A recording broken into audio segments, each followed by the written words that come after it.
now you start bringing into play here some things that I think get pretty confusing. So in the electronic world that we live in today, this virtual world, especially in this, I could say post-COVID-19 era, but we're almost done with it, hopefully. Right. But, I think that a lot of people started doing a lot more business online.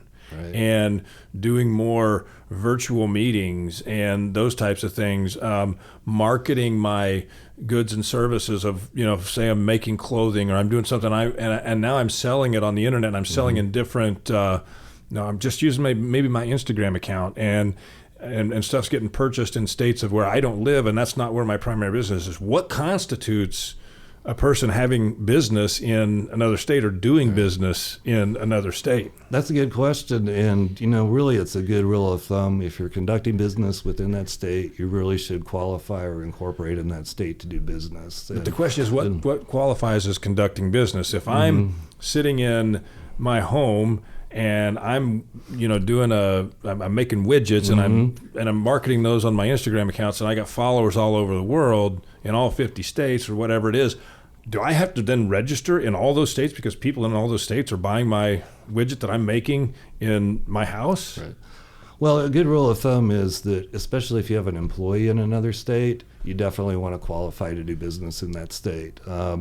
If you've got a store in another state, then you definitely want to qualify in that state to do business.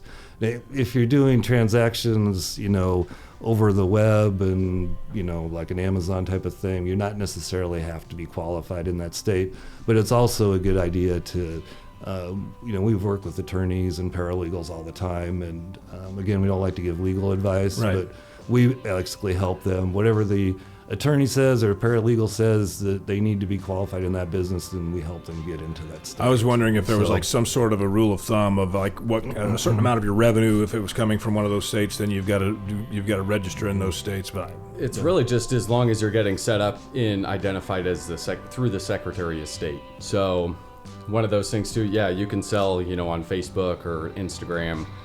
But if you don't set up an LLC or C Corp or S Corp or something like that, then you're open to liability and them coming and attacking all your personal assets, where that's the first kind of foremost spot is set up that LLC, get those protections in place.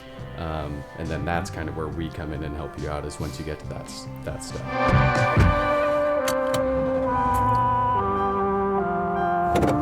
Starting your route to retirement.